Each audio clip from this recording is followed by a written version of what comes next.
Ladies and gentlemen, please take your seats. The proceedings are about to begin. Ladies and gentlemen, please take your seats. The proceedings are about to begin.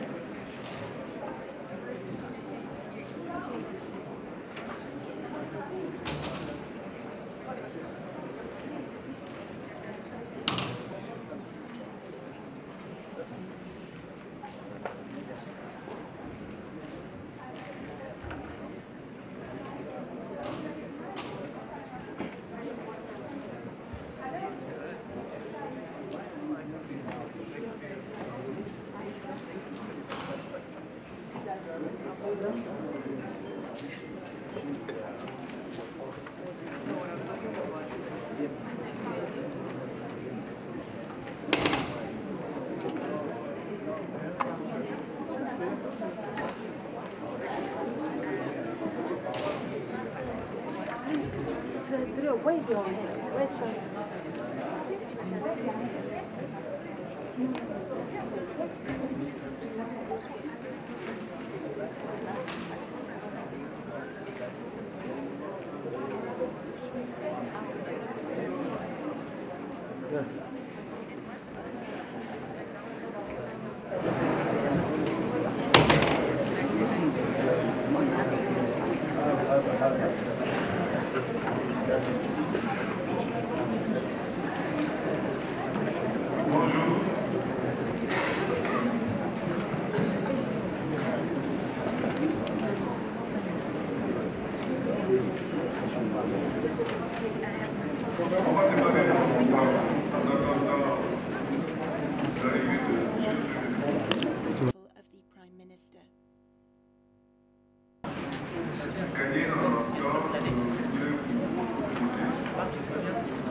that we first of all elect the Bureau. If there are no objections on your part, our experts have worked extremely hard, and even this morning we've had many consultations. I would like to propose to you the following Bureau. The chair. From North Africa, we propose Sudan. The first vice chair, Equatorial.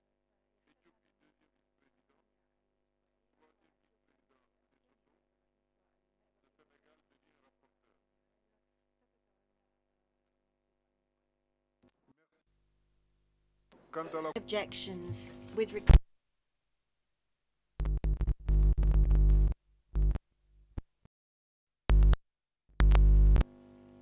Are there any objections?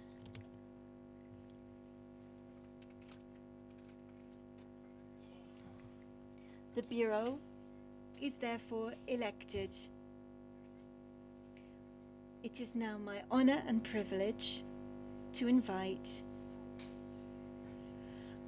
the Minister from Sudan to come to the podium to take over the chair of the Bureau of the Commission for the Conference of African Ministers of Finance, Planning and Economic Development. And allow me, please, on behalf of the outgoing Bureau, to express my gratitude and thanks to the Secretariat for the support provided to us throughout our mandate. I now invite the Minister from Sudan to come to the podium and to take his place as Chair of the Bureau of the Commission. Allow me to continue. The Minister from Sudan is on his way. As soon as he arrives, he will go to the podium.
Good morning, ladies and gentlemen.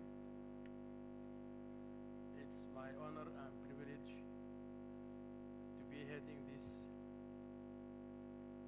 meeting, and I would like to thank members of the North Africa region for the selection of Sudan as chair of this meet of the Bureau. And I would like to thank your attendance here for this meeting.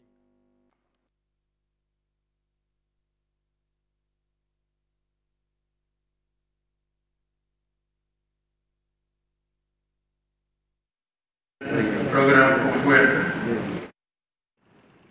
Honorable delegates, you have before you the agenda and the provisional program of work.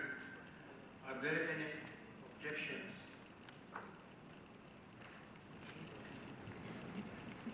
I see no objections. The agenda and provisional program of work are so adopted.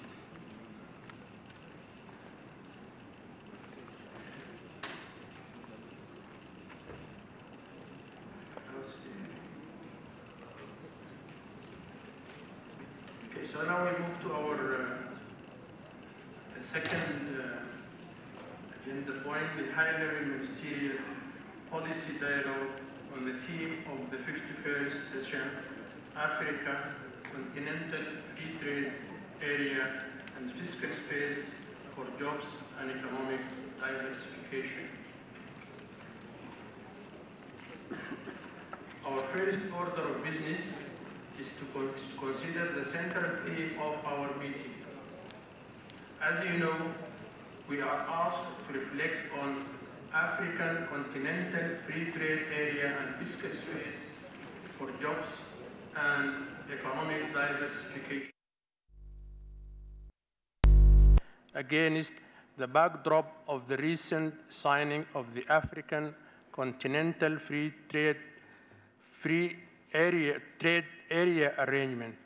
Agreement, 55 African leaders committed themselves to pursuit of a roadmap for Africa's regional integration vision, which foresees the eventual establishment of an African economic community. This will require a coordinated and coherent approach in implementation. Honorable delegates, today we will have a high-level ministerial dialogue that will be followed by 3 roundtable discussions.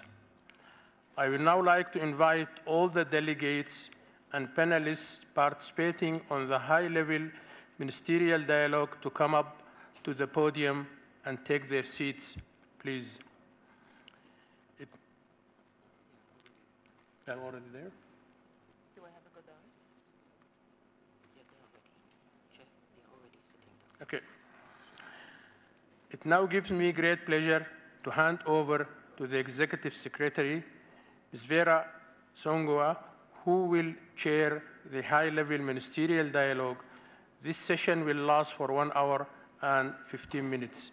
Mr. Songua, you have.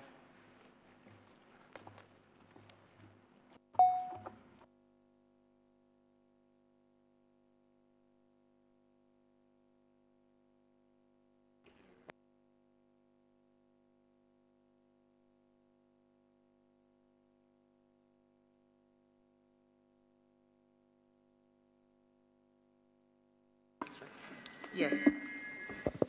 Thank you very much and good morning. It's a pleasure to be here with all of you and the distinguished panel. This main session in the high-level panel will be talking about the Continental Free Trade Agreement, creating fiscal space to support jobs and economic diversification. We have a distinguished panel with us to discuss that. I will just introduce them very quickly, but they will, I think none of them needs an introduction.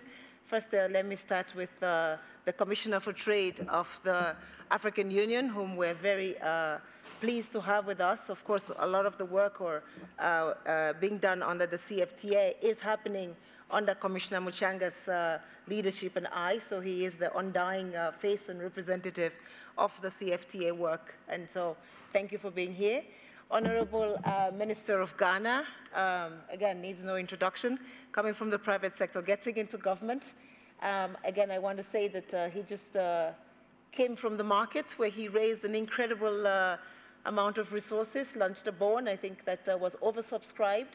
And so let's congratulate Ministers of Finance who go to the market and come back. I think the second country in Africa that has issued a 30-year bond. So I think we're clearly beginning to get a trend going there. So the Minister of Finance of Ghana, Eswar Prasad, who is a professor of trade policy at Cornell University. Many of you may have seen him if you watch CNN during the discussion on the trade wars between China and the United States.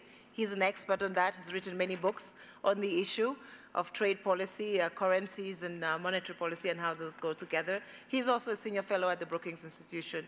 Of course, we will have more time to do a more proper introduction, so I will keep that for the proper introduction when the Prime Minister is here. Of the Central Bank of Ireland. We've slightly switched the panels because we had some changes in the organization. So we're going to do this panel and then do the official opening panel in a few minutes. So we want to thank again the Governor of the Central Bank of Ireland, whom, as I say, we'll do a longer introduction of him when we have our other distinguished guests in the panel. Without further ado, let me pass on the floor to Professor Eswar Prasad, who will be talking, and then, sorry, we have the Minister of Angola, the Deputy Minister of Finance of Angola, who is also here, representing the government of Angola. Thank you very much. I know you just came in early this morning, so thank you for waking up early and for joining us. This is important that you are with us as well. Thanks for the sacrifice of coming, given the late minute decision to come. Thanks again. Now let me pass on the floor to Professor Prasad to tell us a little bit about regional trade. Trade is the discussion we're having today, and fiscal space, and what does that mean, giving us some examples from the other parts of the world. So thank you, Eswar. You have 10 minutes. Thank you, Vera, and good morning to all of you. It is a great honor indeed to address such a distinguished audience. Despite what is happening in the part of the world that I am based in, which is Washington, D.C., I think there is a general recognition that trade is a good thing and that more trade has a variety of benefits, not just for advanced economies, but especially for developing economies.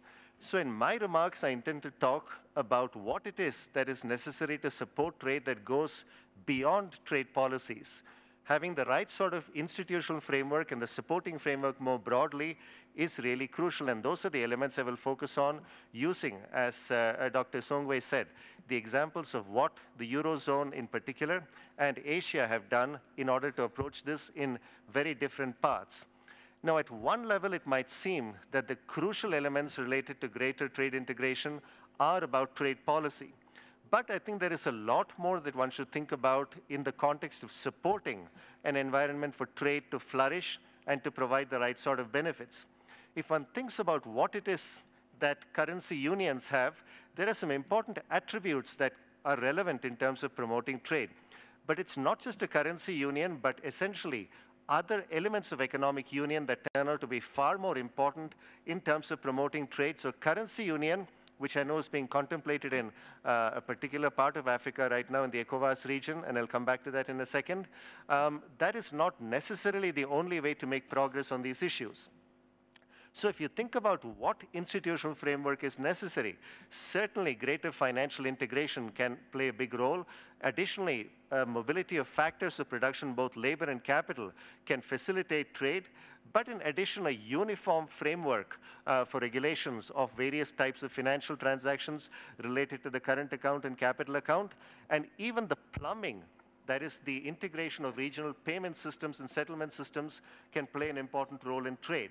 And ultimately, stable macro policies, especially fiscal and monetary policies, are important. So if one thinks about fiscal policies, which is a very important element of this particular conference, there is a feedback effect here. Not only do good fiscal policies help to provide the right sort of supporting environment for trade, but in addition, trade can also generate a little more fiscal space if it is handled with the right sort of framework. Now, one approach to promoting trade, which certainly has proven to be very effective in historical experience, is having a currency union.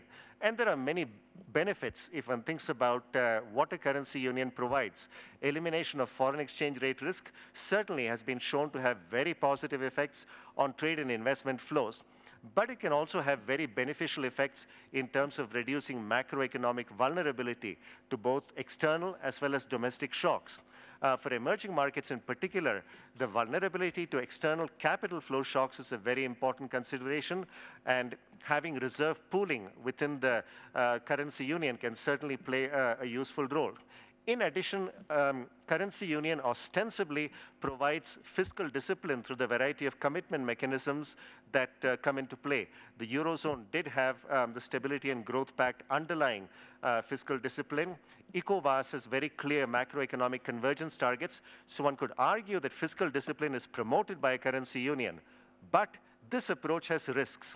The key risk, of course, is the loss of a very important adjustment mechanism which comes from independent currency and monetary policies, which is even more important for a small, open economy. The problem is not that losing this adjustment mechanism is going to lead to more volatility, but what it means is that it puts a much greater adjustment burden on other policies. In addition, as we have seen from the Eurozone and other currency unions, the lack of fiscal discipline can often create additional vulnerabilities because of the absence of this adjustment mechanism. And in addition, unless the rules of a currency union are set in place such that they provide enough flexibility, you can often end up with very significant constraints on counter-cyclical fiscal policy. So with monetary policy constrained and fiscal policy also constrained, that puts the burden on other adjustment mechanisms to a much greater degree. In addition, as we have seen in the Eurozone, fiscal transfers can often provoke political tensions among countries. So having a governance system in place that can get around these tensions is really important. what I think is really crucial in thinking about how to approach the framework that is necessary to support free trade is to think about what the mechanisms are that can provide both regional as well as country-specific risk sharing to deal with these shocks. And the countries in your region, of course, are very subject to a variety of external shocks, including commodity price, foreign interest rate, and foreign demand shocks. Now, if one thinks about what it is that can help trade prosper with or without a currency union, it ultimately comes down to what is good for a country in terms of very basic macroeconomic and structural features, such as flexible labor and product markets, labor mobility and factor mobility more broadly across the region that can provide a very good adjustment mechanism and a transfer system for reallocating fiscal resources. So if one thinks about a currency union approach to promoting trade, you can see that it has a variety of benefits, but unless it is set up with the right framework in place, if countries don't have the initial conditions that are necessary for a currency union to flower, you can in fact end up with a very negative outcome. A broader issue is, I think, worth thinking about. It's not just about trade, but how one can promote broader sustainable growth in both trade and GDP and spread these benefits more evenly. So as one thinks about trade, I think it's very important to also think about the conditions that are necessary for economies to prosper more generally, with trade providing the additional boost.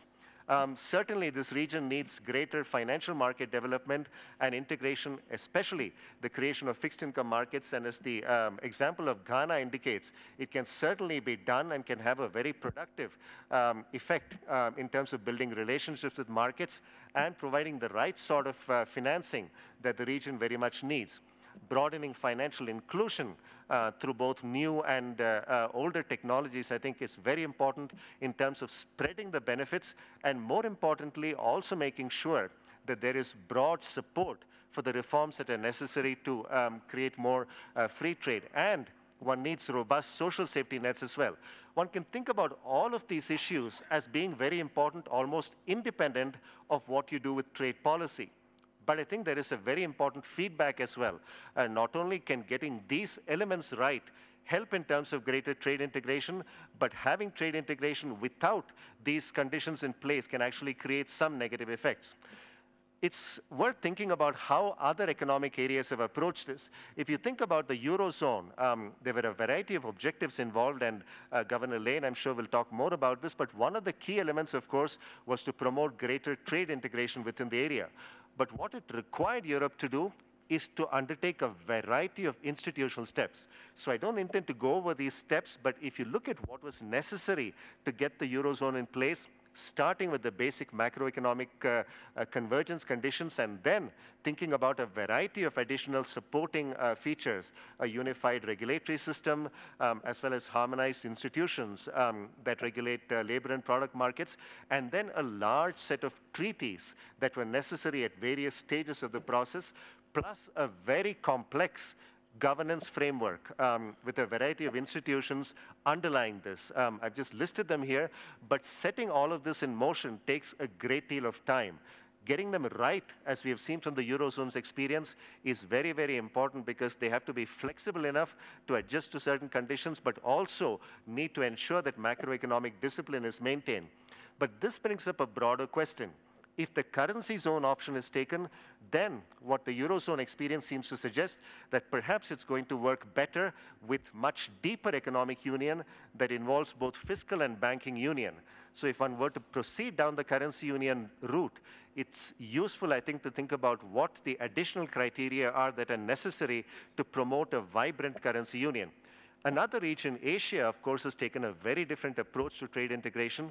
There was a time when Asia was considering setting up the Asian currency unit, which would be the unified currency for the entire zone.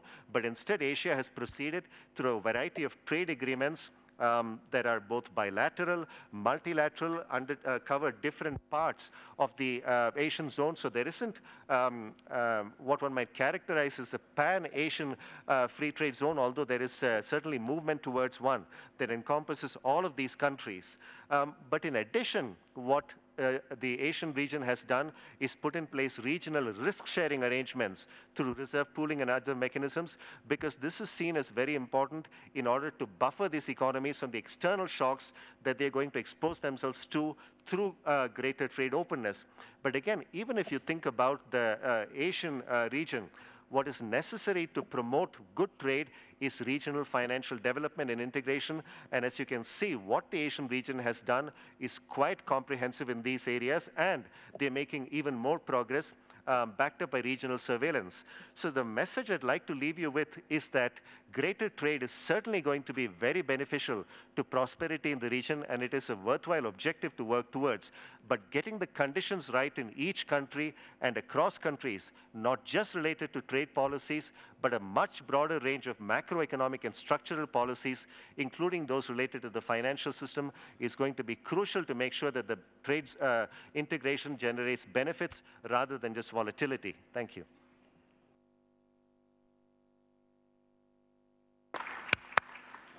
Thank you. Thank you very much, Eswar. I think a lot of thought-provoking comments.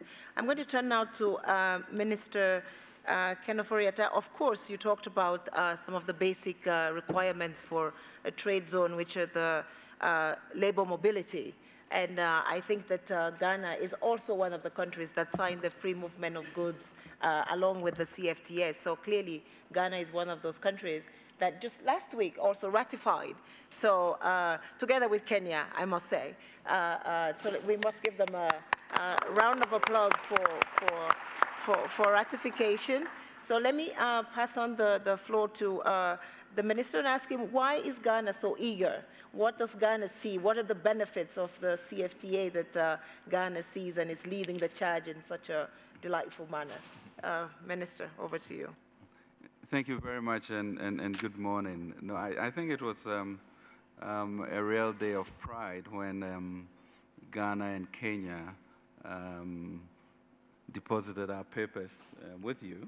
And it's important on a number of issues. I mean, for us, with our founding president really bringing Ghana to independence as the first sub-Sahara country to do that in '57, and then going on to work with the Nassers and Kaundas, Nyereres, Kenyatta, Haile Selassie, and Tubman to then found the OAU. So there's a historical reason for that to do that. But I think, I mean, instinctively, Ghana has always felt that a much more united Africa would do a lot better for us.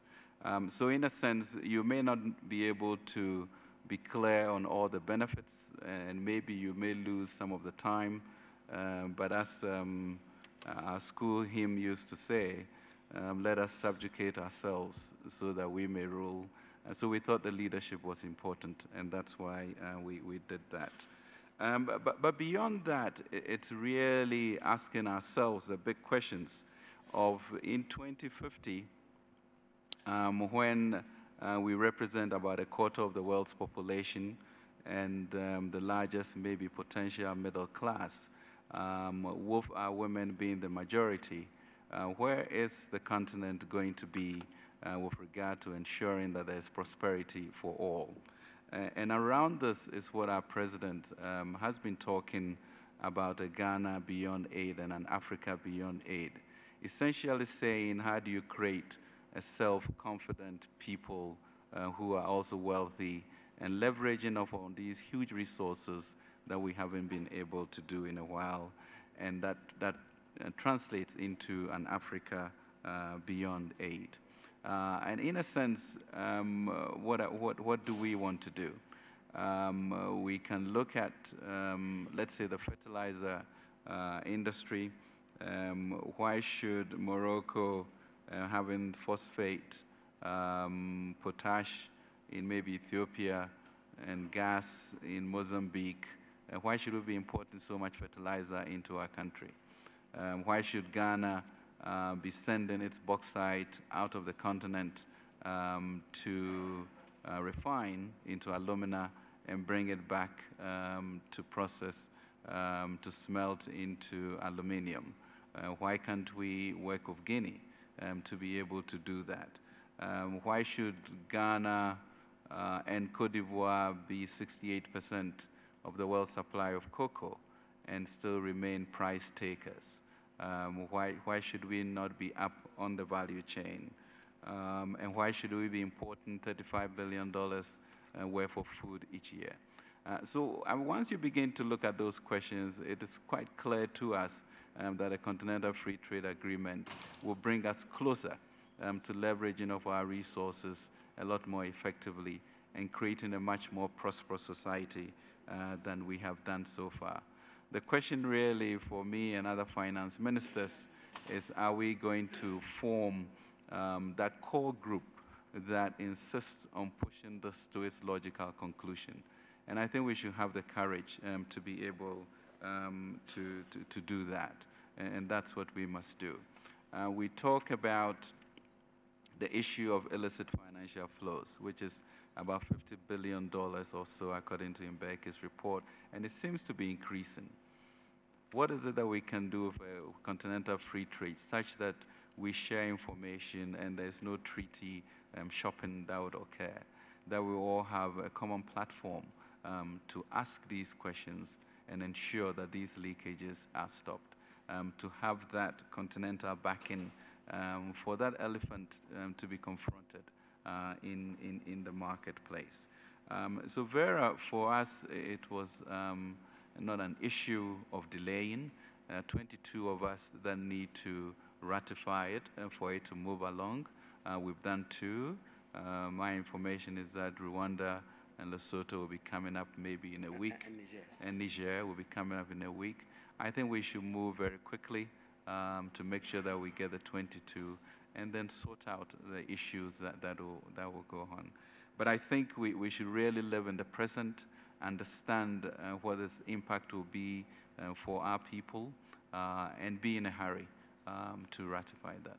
Thank you very much.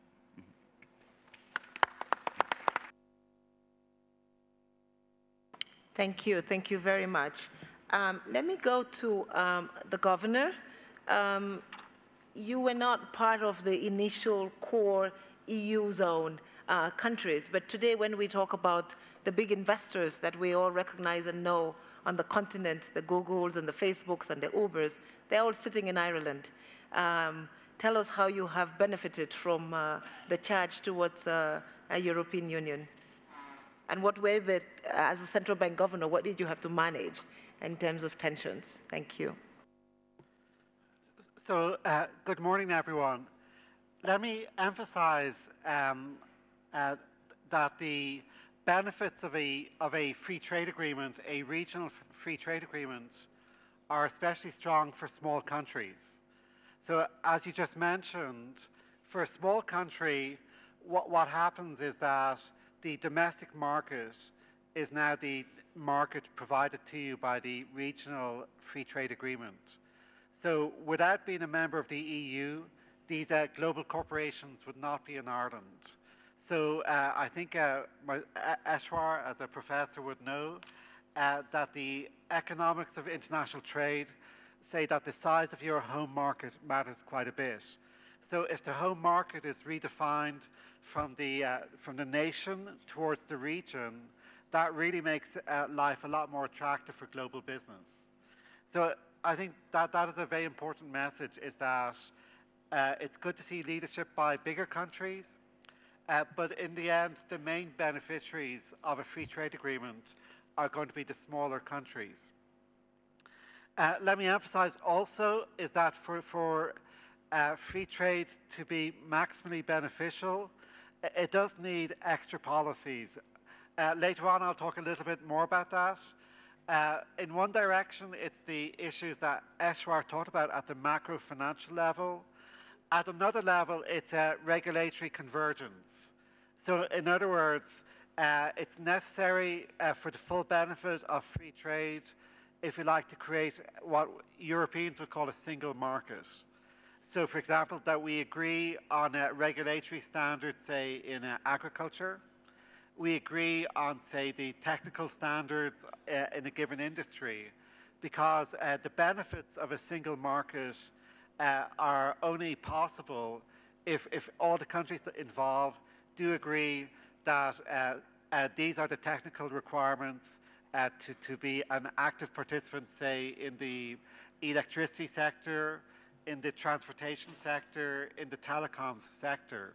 So of course, it's free trade on its own. You can do a lot, but really the big benefits are from regulatory convergence. Let me just spend a few seconds on central banking. I think they are interconnected. So as free trade integration happens, the questions of the best exchange rate arrangement does arise. But I think Eshwar has given you the long list of all that's involved in that conversation. But what I would say is for many countries, in terms of foreign exchange funding and managing foreign exchange risk, the more open a country is to trade, the easier that becomes. Because the more corporations have a foreign exchange income stream from exporting, the less risky is it to take on foreign currency funding. The reality is the international dollar market, the international euro market will be always very important for small countries in terms of raising funding. But the more you have an export base, the less risky that becomes. It still requires a lot of management, but I think that's essential. And as Eshwar said, in terms of risk sharing, that can take different levels of integration. But here again, central banks cooperating with each other, whether through reserve management, whether through currency swap lines, and also let me emphasize, as Eshwar mentioned, plumbing. So making sure payment systems speak to each other, enabling cross-border pay, because trade is only possible if you know you're going to get paid when you export. So having the payments for trade finance is so important also. So let me stop here for now in this first round. Thank you. Thank you. I like that statement. Everyone benefits, but small countries benefit more. Thank you. Let me go now to Angola. Angola is not a small country. It's a big one. And so it is going to be the leader, as you said. Angola has been, I think, part of the theme of this session is also economic diversification.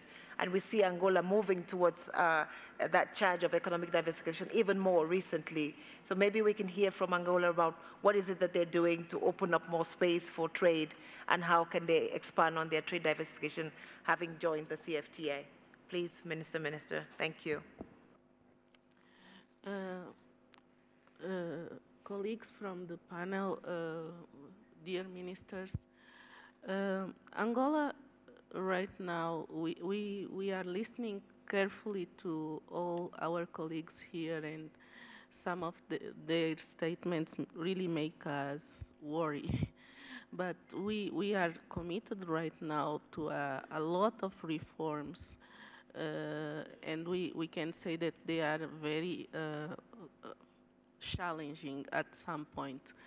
We came just now from issuing our international market bond on a 30-year too, so it was something very important for us and for the capital markets in the region as well. But it's to say that we have a new government, we have a new policy. We are committed to a very large and deep structural measures in order to totally restructure our economy, since we have been highly dependent on oil, and this has to change. A way to change is through trade, is through our deep engagement, not only on this new continental free trade area, but also on our regional free trade areas as well. since we have not been engaged totally on it. So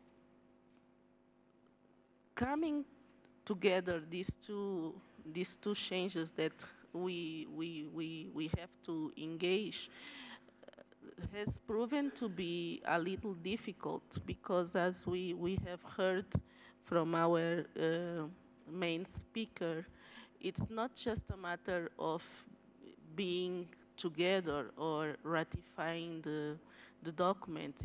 It's also a matter of changing internal structures, making sure that we have uniform policies, we have some agendas that are not conflicting with the new international commitments that we are engaged on. So I think that this has been our challenge at the moment. However, we also understand that it's a very important moment, since it's also the moment that we are engaging more with SADC in order to go for their free, or for the regional free trade area. So as a country, it has been very exciting to go through those changes. However, we have heard and we acknowledge what was said here, that it's not going to be an easy process, because we have to go through very deep changes on everything: policies, institutions, processes,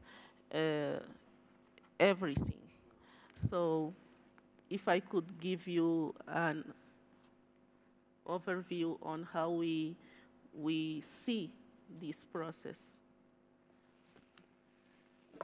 Thank you, Madam Nasila Gomez da Silva. Indeed, Angola just went to the market with a 3 billion bond offer, 1.25, 30 years at 9.37, and 1.7 billion 10 years at 8.25. So congratulations. I think, Commissioner, clearly we have Angola, Ghana, Senegal, and many more countries going to the markets, probably trying to get fit for purpose for the Continental Free Trade Agreement and all the activity that is going to come on board. Can you tell us what are some of the next challenges as we move towards the CFTA? What are the gains that we've had, of course, under the leadership of President Issoufou of Niger? How does the AU see the next steps? And if there is a message to countries, what do you have to give? Thank you.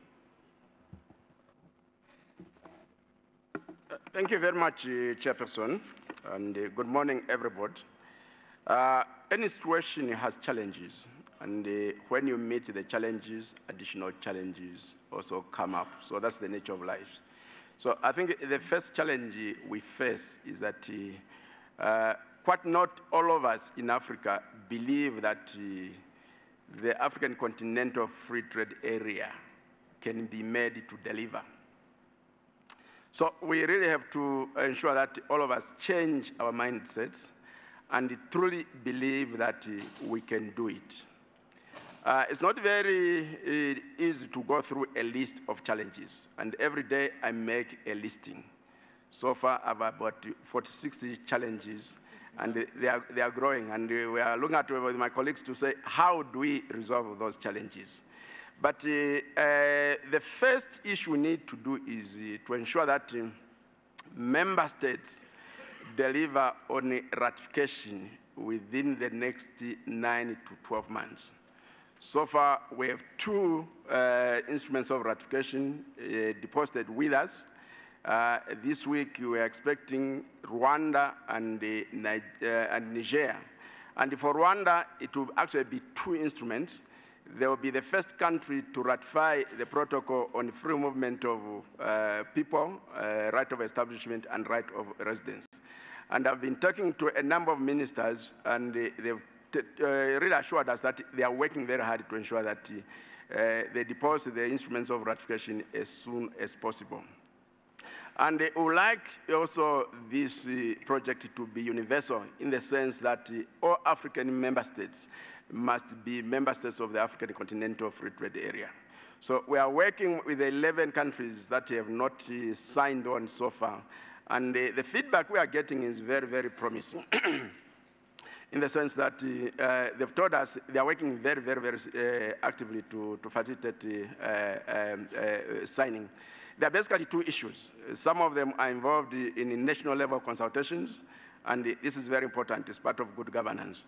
Others need the full set of documents. We have some annexes which we are not finalized, and those will be finalized by the next summit in July, and those will be able to sign. So we'll be able to meet some of those challenges.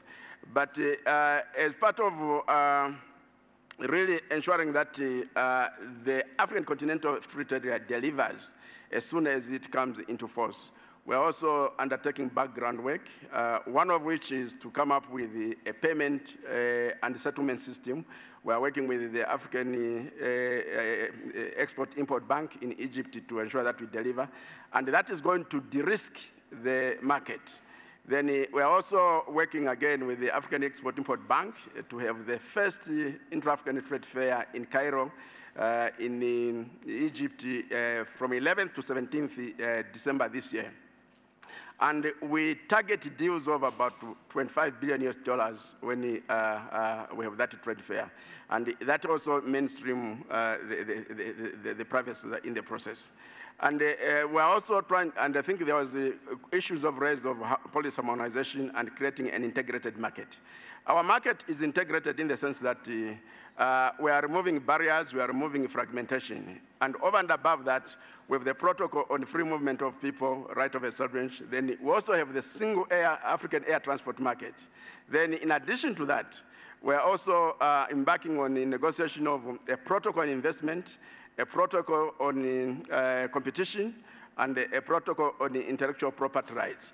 And all these are being done in the sense that for us, we approach integration in a developmental context, because we believe that if we have such a market, then we are going to attract a lot of trade and investment. And the issue of Africa's dependence on food imports was raised by the Honorable Minister.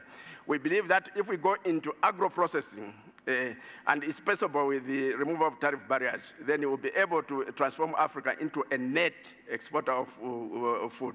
I think I'll stop here for now. There's a long list, but I think it will come up during discussion. Thank you.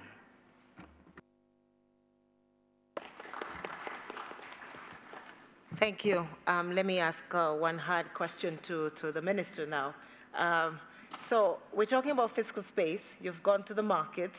Can you tell us how you see the additional revenue resource mobilization and the CFTA? And we know today that African countries are moving into a little bit of a difficult fiscal challenge with debt levels that are rising a little bit. How, as a Minister of Finance on the continent, are you squaring these tensions of boosting your economy, doing the investments, and managing your debt levels?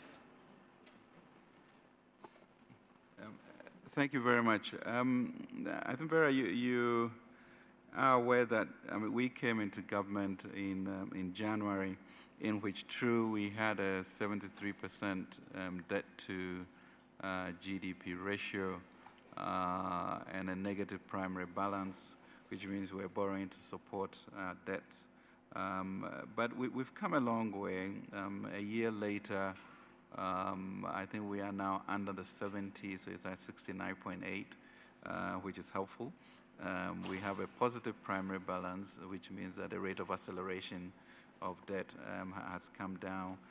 And I think the results of the bond issuance on Thursday was indicative of a turnaround of the Ghana story. So my suspicion is that, and further rebasing, the debt to GDP is going to go down. But what one focuses on is really the debt sustainability. How do I service this debt? And that really comes with the issues of diversification of our exports and ensuring that there's productivity. So we abolished about 14 taxes when we came to government, which we thought were nuisance taxes and therefore were a disincentive for the creative energies of both the informal and the formal sector to perform. And that has been helpful with regards to the supply response. So we ended up with inheriting 3.7%, sort of the lowest growth rate in about a decade, to almost more than doubling it to 8.5% this year, and that was helpful. So for Ghana, with the political stability over the past 25 years, and now getting control of the macro fiscal, it's how do we position ourselves as a regional hub to be able to then create the diversification to support the type of growth that we need to create decent jobs. We see the free trade agreement as one of those paradigms that already support where we're going. I mean, when we look at our statistics, we have mostly our women folk controlling agriculture, which is informal, which means that 70% of the food stock is actually produced by women, and 95% of the processing is done by that. So if we can then begin to get regional synergies and therefore build up the companies and get into medium-sized value addition to what we do, and also eliminate the really difficulties that women have in the trading across borders. I think that relieves our economy to be able to produce much more. If we compare ourselves to India, maybe around the same population, but then we have 107 borders to contend with. That certainly cannot be something that is positive for productivity. So it is important, I think it is important for Africa to realize that the informal sector, which is really 86% of employment, will be relieved of this pernicious life that they lead, and increase productivity to create decent jobs for the youth and women. And that's key if we want to be a progressive society. Thank you very much. Borders, diversification, jobs. Governor, I'm coming back to you. We know that during the crisis, Ireland was one of the countries that suffered the most from job losses. But now it's being celebrated as a rebound. I think I read some numbers of 23% rebound in growth. Can you tell us a little bit how you benefited from having a free union to sort of reboost jobs and diversification of the economy? Okay, that's a really good question to ask, because this comes back to the benefits of having a strong exporting platform. So what happened was that there was a domestic real estate boom-bust cycle. So at home, domestically, there was a severe recession.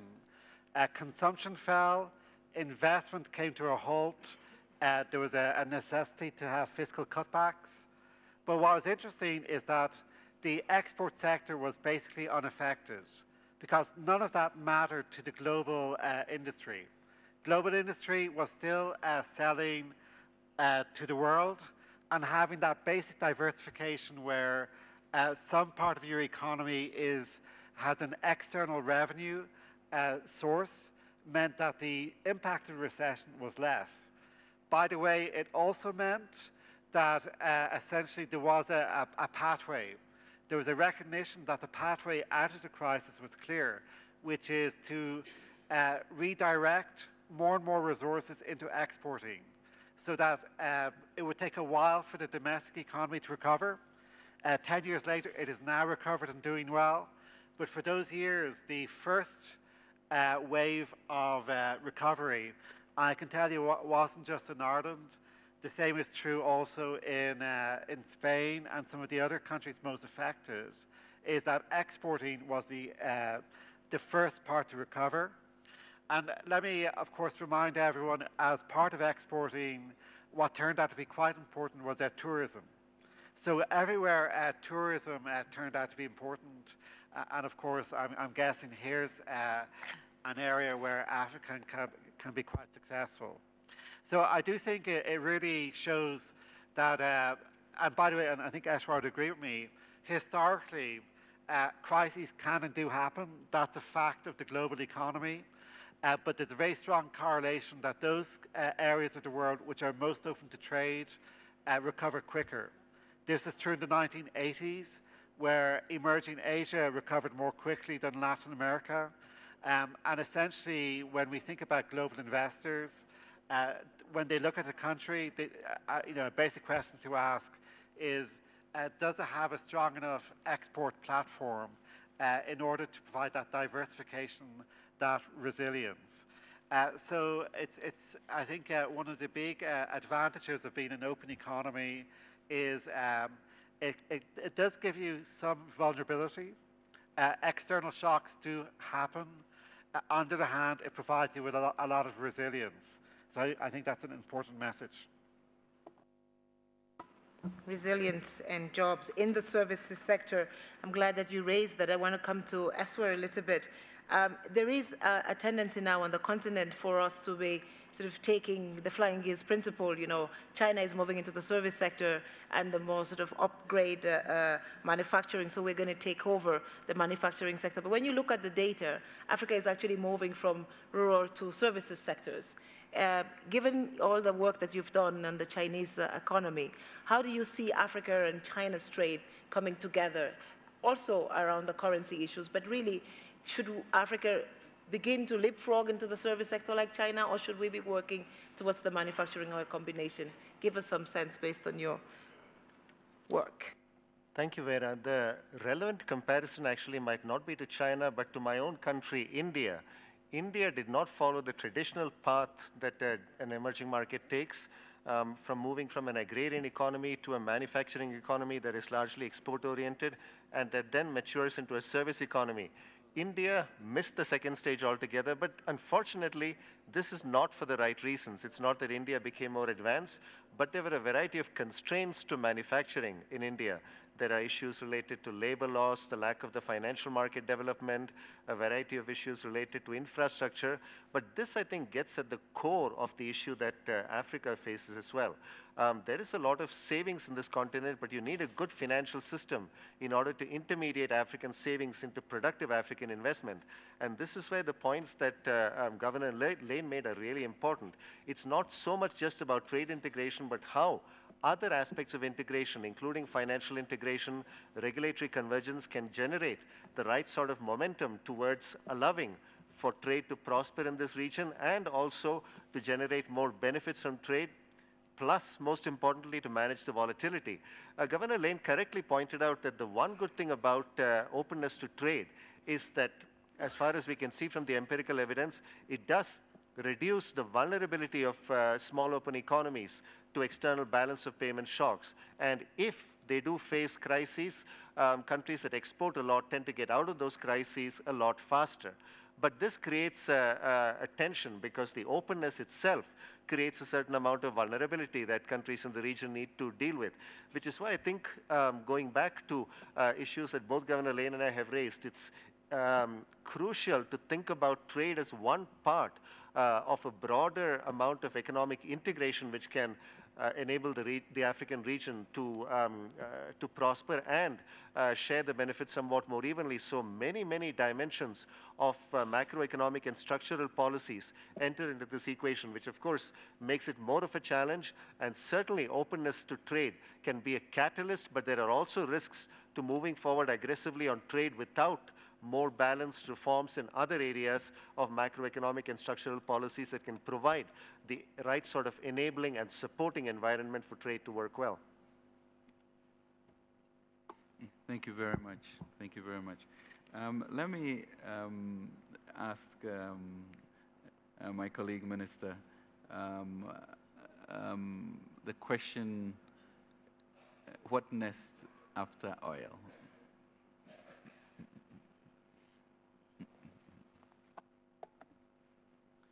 Well, thank you. We had a very, and it was not the first one. We have been dealing with this forever now. Every time that the oil market just goes in a deep down on the prices, we suffer very strongly the consequences. But we think that right now we are on the right path in order to make way through the diversification. However, it's just as the professor just mentioned, diversification is a process that needs a very important and structured and strong financial system, which we certainly at this point still do not have. And this puts a lot of burden into governments in order to make it happen. If governments are financially sound, they can certainly do it without the financial system. But it's not even advisable. Even if the government can do it, it's not advisable that it's the main corp on leading this process. So the reforms have to go through the financial system as well, so that they can be organized and guided in order to foment, in order to promote credit to the entrepreneurs, and then those create the industry on different sectors. We are talking about agriculture, we are talking about industry, we are talking about commerce, we are talking about you name it. But we need this system to be integrated and to work internally, so that we can see more than just oil into the economy. We can see the results of the government effort on the last 2 years coming out now. But we can also say that they are still very not strong enough. They are still very timid. We would like to see more, and we are certainly going on to pursue some experiences, some going to buy some deja vu episodes that we can see on the other African countries, and bring the experience back to us, so that we can also make the same the appropriate changes. But it's totally true. We as a nation agree that we cannot keep on definitely depending just on this one commodity export as oil. Thank you very much. So the issue of diversification overlaid with a strong financial system is going to be important. And also, I guess, peer learning is what you're talking about. And the expectation is that the continental free trade would enable us to have that platform to share the progress that we are all making.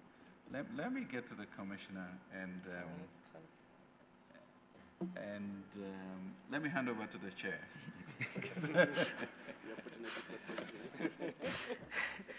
Well, our special guest of honor has just arrived, so we will, I think, be very grateful if beg your indulgence, Mr. Commissioner, to continue this discussion. Thank you, everybody from the panel. I think we've learned a lot. We've talked about jobs, competitiveness, openness. Of course, we're going to the markets. I think that the positive story from here is we're signing the CFTA. Countries, the markets believe in the African economies. We have 2 countries here that just went to the markets. But I think the lessons is the small countries benefit more, and diversification and exports are what bring back our economies. And I think, as Ken said, some taxes are nuisance taxes, and you can actually collect more with less. And I think this is the big messages that come from today. Hopefully, during the course of the day, we would expand on this topics. Again, I want to thank you, Honorable Minister, for staying with us. I know you're on your way to the airport as well, 10:30. So thank you so much for being with us. And I think to the rest of the panel, we will have the rest of the day to interact. Thank you again very much. And please stay seated, because the Prime Minister is coming out in 5 minutes. So please just remain at your seats. Thank you.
Please welcome His Excellency the Prime Minister of the Federal Democratic Republic of Ethiopia. You are very welcome, Your Excellency.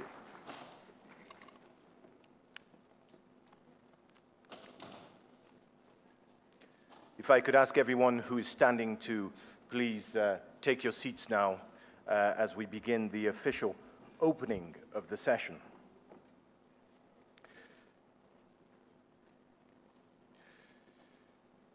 Your Excellency, Prime Minister of Ethiopia, Your Excellency, Deputy Chairperson of the African Union Commission, Your Excellency, the ES of the United Nations Economic Commission for Africa. That was a wonderful panel. Thank you very much for chairing that. Honorable ministers and delegations, our new chair, Minister from Sudan, congratulations for your appointment. Senior executives from Africa's private sector are also with us, professors and researchers from academic institutes from within Africa and beyond. And we have, of course, representatives from the regional economic communities, and we have members of both the Pan-African and the international media in attendance.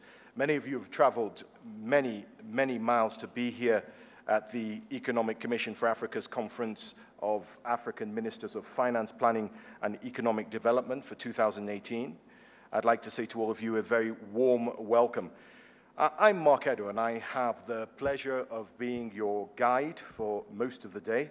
I always like to say your traffic warden. That means I'll be timekeeping and make so that we can make the most of this gathering. Now, if I could ask you to turn your attentions to the screen behind us, because what we're about to show you is a gentleman called the champion of the African Continental Free Trade Area. Without his passion and leadership, we would not be here today. So without much ado, some words from His Excellency, the President of Niger, Mahamadou Issoufou.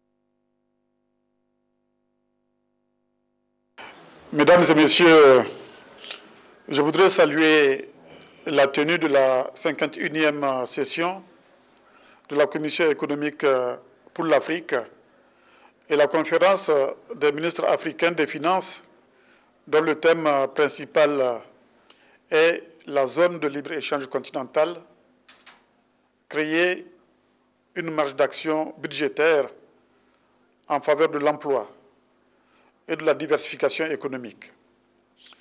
Ce thème me donne l'occasion de m'adresser à l'assistance pour parler de la zone de libre-échange continentale africaine, un des programmes phares de l'Union africaine. La 28e session ordinaire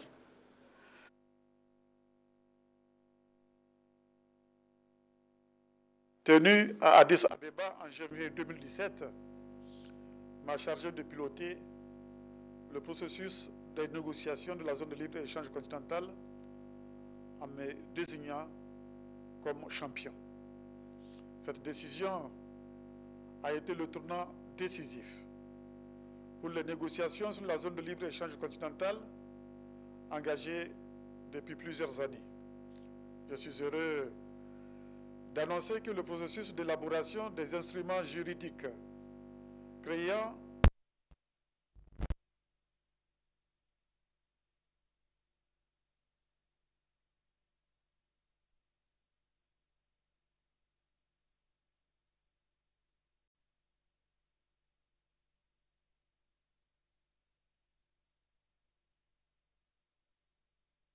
It is entirely appropriate. It seems to me that we commit to a communication process on the African Continental Free Trade Area targeted at our citizens, our leaders, our political leaders, our public administrations across the continent, beginning with you, those who are responsible for the economic and financial administration in your countries. And through your role in collecting taxes and the definition of economic and financial policies within our states, you are supremely placed for the implementation of the African Continental Free Trade Area Agreement.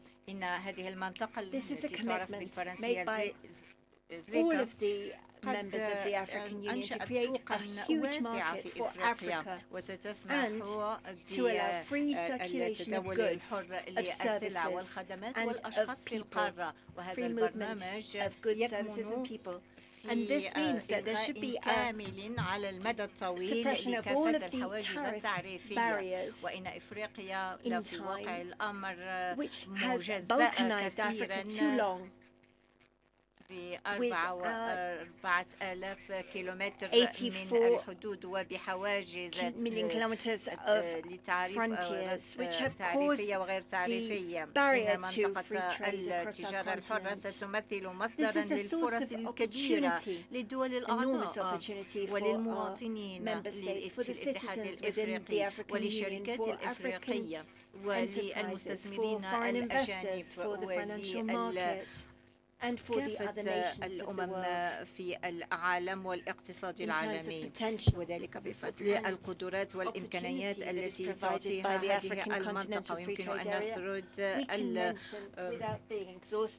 المساهمات التالية تكثيف التبادل التجاري بين الدول تطوير بنى تحتية أساسية تطوير قيم تسلسل وأيضا أسواق للعمالة متكاملة ونمو اقتصادي كبير وشامل وتوقيع على صكوك قانونية لإنشاء منطقة التجارة الحرة القارية ليست غاية في حد ذاتها، ما أكثر العمل الذي ينبغي إنجازه حتى تصبح كاملة التشغيل، وكل واحد منكم يمكن أن يدلي بدلوه فيها، وإن خبراءنا ووزراءنا ينبغي أن يستكملوا النصوص القانونية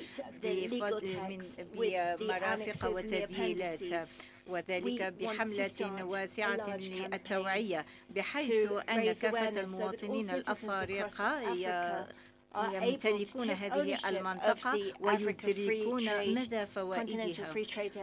ولا بد لنا أيضا أن نخوض في المرحلة الثانية من المفاوضات، وذلك لاعتماد البروتوكول الخاص بالاستثمارات والبروتوكول الخاص بالمنافسة والبروتوكول الخاص بالملكية الفكرية.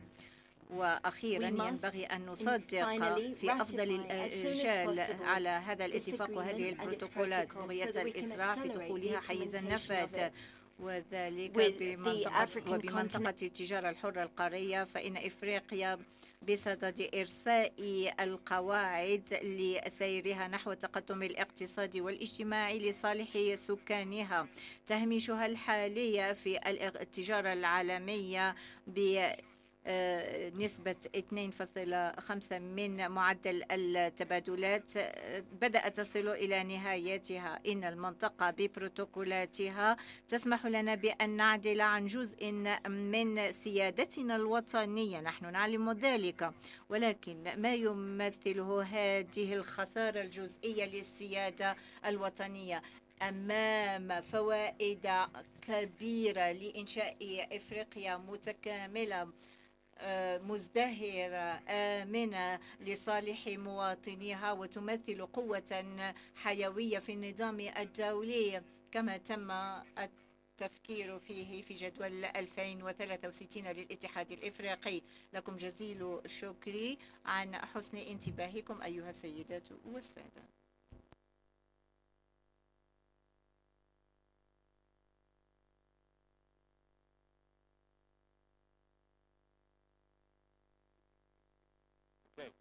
ها أنا قد عدت، من فضلكم التصفيق الحار مرة أخرى.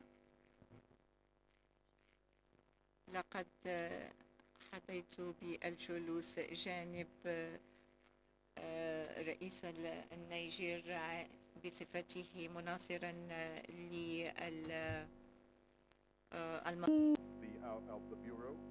I'd like to now ask you to please welcome with a robust applause that reflects how grateful we are for the work that this gentleman has done, the chair of the outgoing Bureau, the Minister from Senegal, Amadou Ba, to give the first opening statement.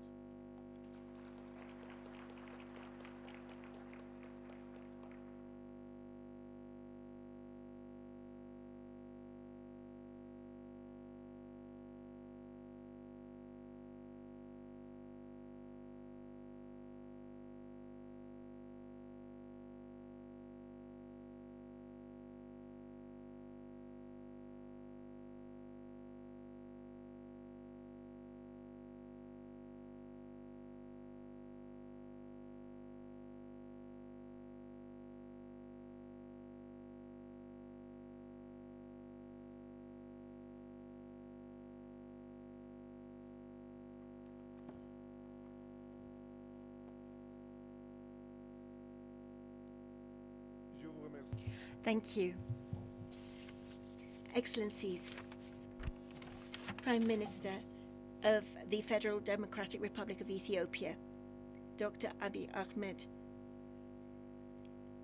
Excellency, Deputy Executive Director of the United Nations, Madam the Commissioner of the Economic Commission for Africa, Vera Songwa, Ministers, Governors,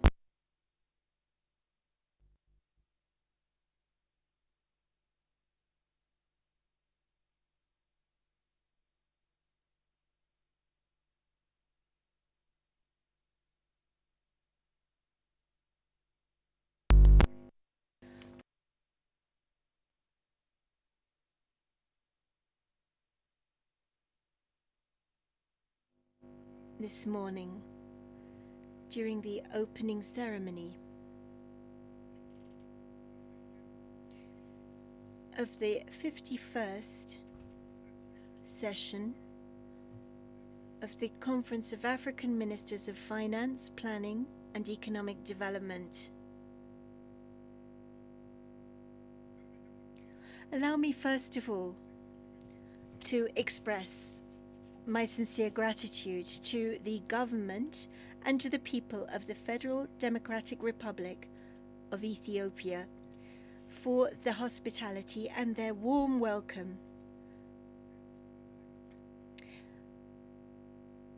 for me and my delegation. Before we move on to the first theme, to the incoming Bureau, I would like to thank the Economic Commission for Africa and all of my colleagues, ministers, for the selection of Senegal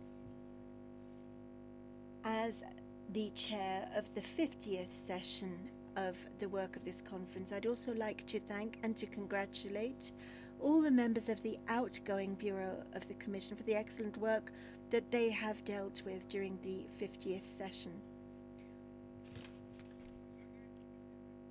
2017 was marked, amongst other things, by the acceleration of the negotiations as we worked towards the implementation of the African Continental Free Trade Area.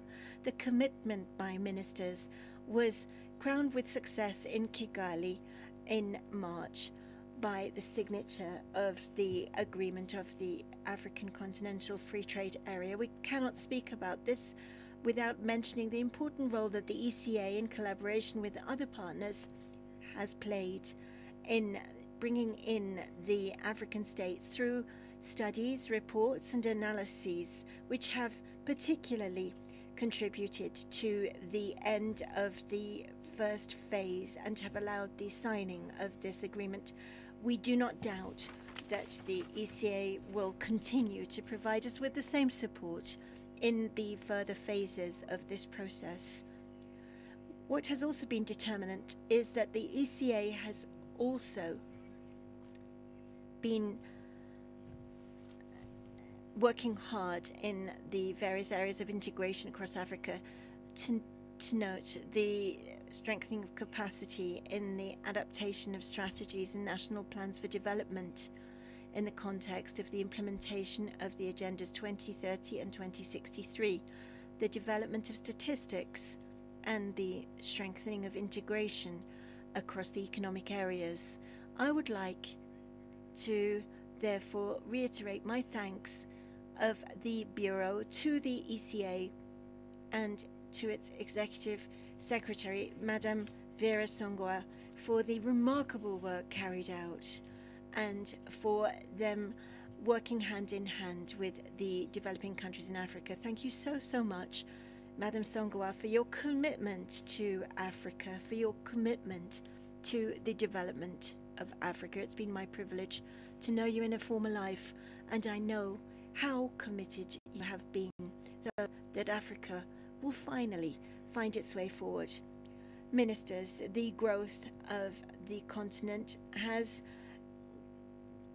come to an incredible position in 2017 with an increase in the price of commodities, with investment in infrastructure, the strong growth of internal supply. But this growth remains fragile if there is not diversification across our economies. And what we need to do to ensure inclusive development is move towards industrialization and strengthen integration. And this will allow us to have scale economies and to have ensured production and development. The African Continental Free Trade Area should be able to ensure the transformation of the continent. And that's why this conference and its themes are so important. Transforming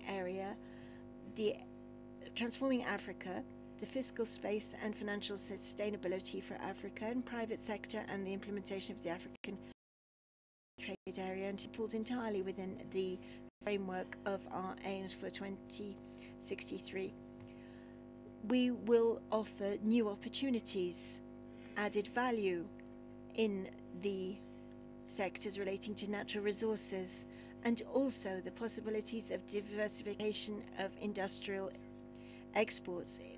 But to get there, we need to increase our investment in the creation of productive capabilities. As Minister of Finance for Planning and Development, ministers, we have an important role to play so that the African Continental Free Trade Area will be able to take into account all of these aims, and we require cooperation across our African countries and to make sure that we set our continent onto the right path. We will manage to do this through improvement of the mobilization of resources across the continent and by fighting against corruption and illicit flows, because we require the money necessary to strengthen our free trade area and achieve Agenda 2063. I would like to wish great success to all participants in the work of this session and to thank you warmly for your kind attention and to wish the new members of the Bureau every success. Thank you so much for your attention.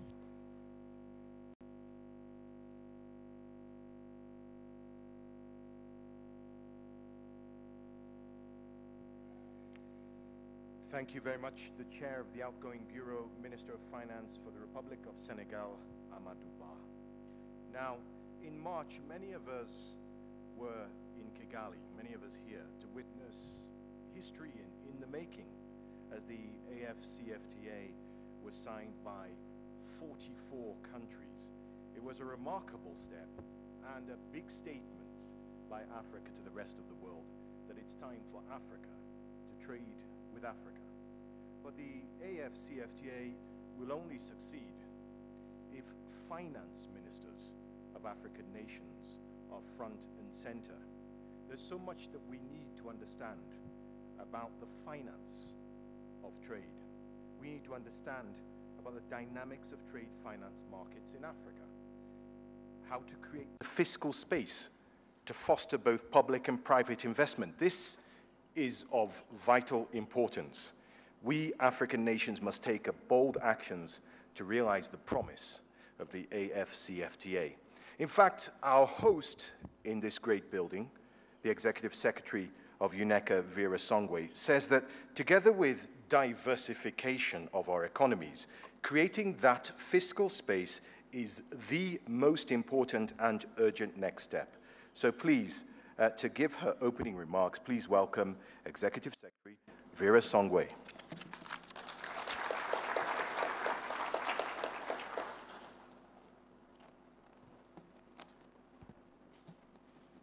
Good morning. Excellency Dr. Abiy Ahmed, Prime Minister of the Federal Democratic Republic of Ethiopia, Excellency Ambassador Kwesi Kwartey, Deputy Chairperson of the African Union Commission, outgoing Chair of the Bureau of the COM, the Minister of Senegal, incoming Chair of the Bureau, the Minister of Sudan, Honorable Ministers, African Union Commissioners, colleagues, Under Secretary Generals of the United Nations, heads of the United Nations Systems Organizations in Addis Ababa, and those of you who have come from afar, the Governor of the Central Bank of Ireland, Mr. Philip Lane, special guest, including, I must stop and say, our former Executive Secretary. Where are you? I saw you this morning, but welcome and thank you. There you are. Yes, thank you for being here with us. Dr. K.Y. Amwoko, Excellencies, Ambassadors, members of the Diplomatic Corps, our UN family, staff, distinguished delegates, ladies and gentlemen. I am deeply honored to welcome you here today in Addis Ababa at the ECA campus for the UN conference on the 51st session of the Conference of African Ministers of Finance, Planning and Economic Development and Central Bank Governors, held under the theme, the African Continental Free Trade Area and Fiscal Space for Jobs and Economic Diversification. Let me especially thank, before I continue, His Excellency, the Prime Minister of the Federal Democratic Republic of Ethiopia, for his presence here today and his indulgence. We're deeply honored to have you amongst us. Thank you very much.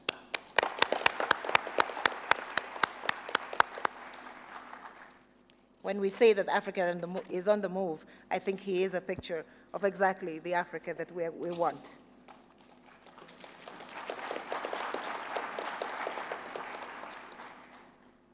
Since its founding in 1958, and this year we are celebrating the 60th anniversary of the Economic Commission for Africa, we take pride in our ability to capitalize on our strengths, to be able to deliver for Africa from an intellectual perspective, but also from an implementation perspective, what the continent needs to build strong institutions.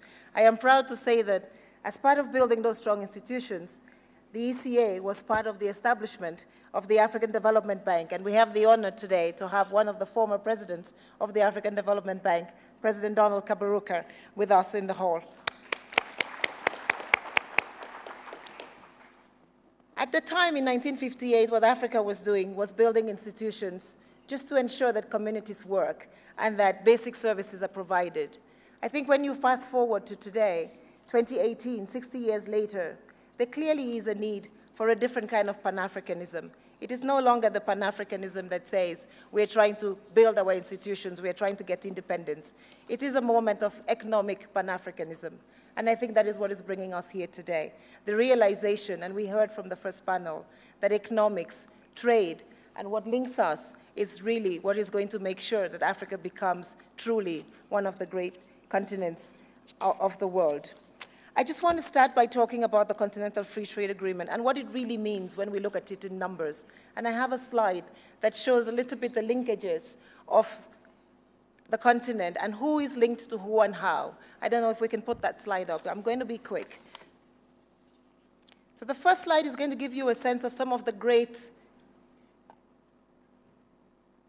So there you have it. Those are our road corridors. When we talk about trade and intra-regional trade or intercontinental trade, we're really looking at how goods move on the continent, where they move from and how they come back. And when you look at this slide, we have 7 road corridors today on the continent that represent about 3% of our landmass, 20% of our population, and 17% of all the activity on the continent. One of them, of course, is Alexandria to Addis, Marrakesh to Tunis, Dakar to Niamey, Abidjan to Lagos, Point Noir to Luanda, and Cape Town to Lusaka. If you look at them individually and we break them down, let's start with the Abidjan to Lagos, which is the next slide. You see that the Abidjan to Lagos roadway basically has 34% of the economy between traversing about 6 countries. In that small stretch, you have 34% of economic activity happening. If we're able to provide the kind of infrastructure that is needed, and in particular for finance ministers, the border logistics and efficiency that could make it possible for goods to flow back and forth freely, then we will actually be putting more than 36% already of that portion of the population in these 6 countries works on this particular road network. If we could improve the road network and ensure that the CFTA came into being, then we will be able to agglomerate a lot more employment and jobs in this one road corridor. Dakar to Niamey, we just heard from the Minister of Senegal, is the other slide. Can we put that up? Again, another 4 or 5 countries that it traverses. 50% of the economy of these 5 countries on this road network. 28% of the economy is employed, 50% of them have bank accounts, 40% are the consumers for whom we hope to diversify our economies.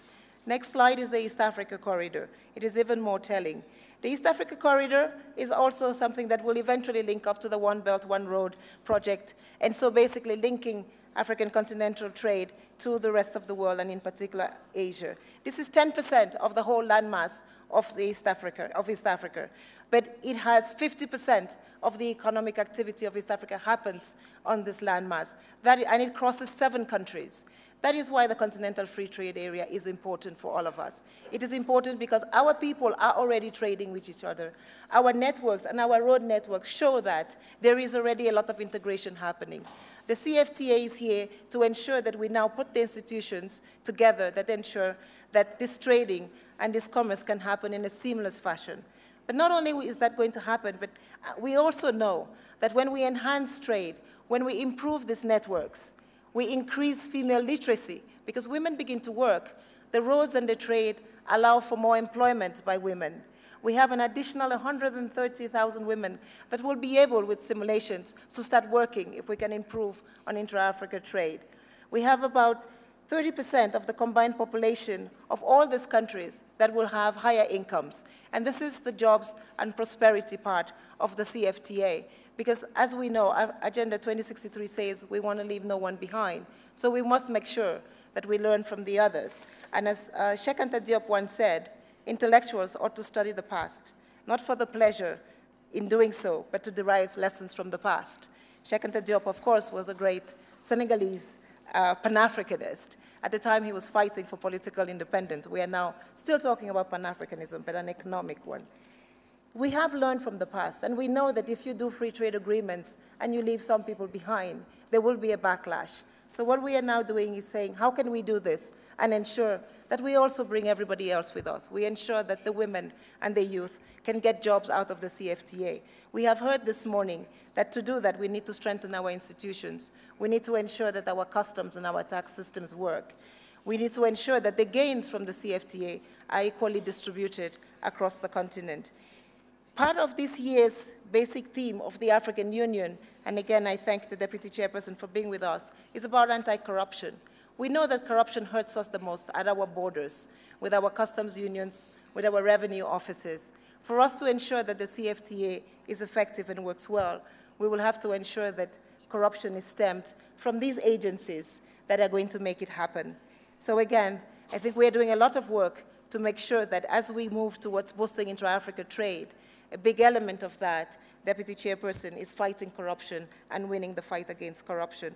And we are very glad and thankful that you allow us to stand with you on this. There has been a big discussion on the continent. GDP growth is rising. It has gone up from 1.6% to 3.8. It's expected to be 3.9 next year as well. So Africa is growing again. But we are not growing as fast as we grew before. We are not growing at 6%, and we are not growing at numbers that rival Ethiopia's growth at 8.8%. We need to do better as a continent if we are going to provide jobs for our youth.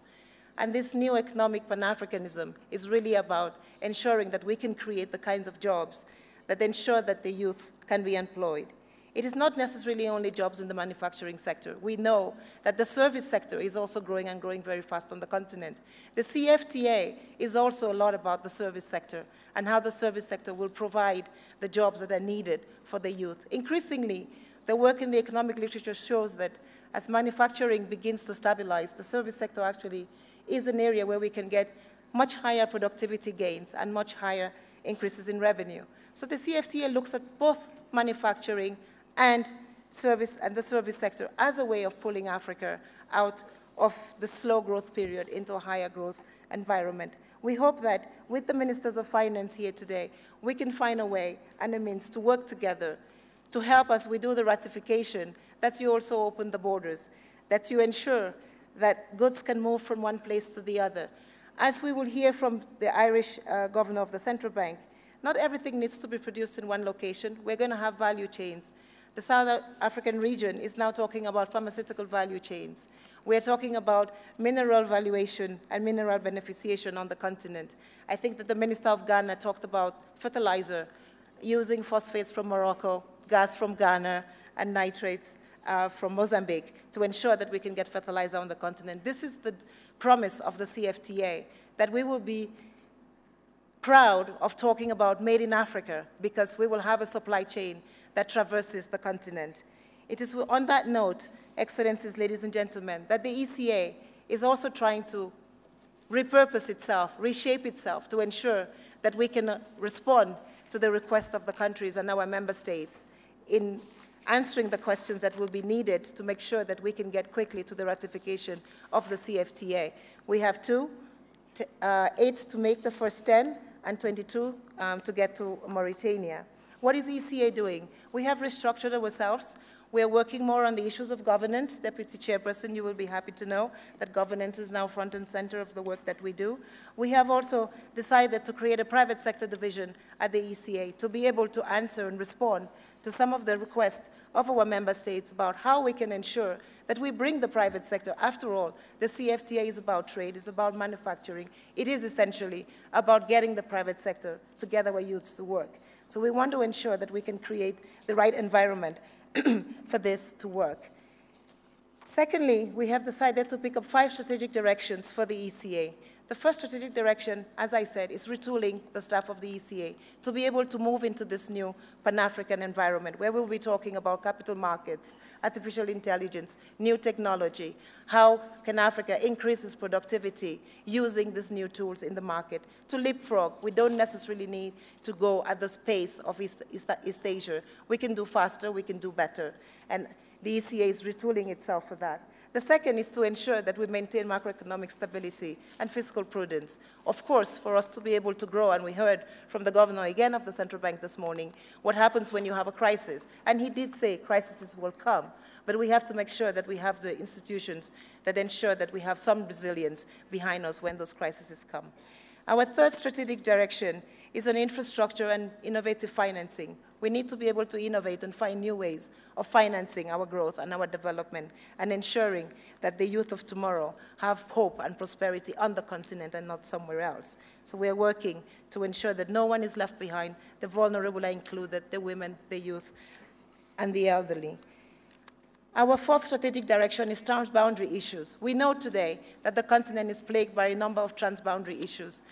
If you cannot solve them at a member state level, you must solve them at the regional and intra-regional level. I think here of issues like the Sahel, and I thank the ministers of Niger and the minister of Mauritania for a very fruitful discussion that we had yesterday. When we talk about road corridors, we're also talking about transboundary issues. How can we finance them? What kinds of financing can we come together to do?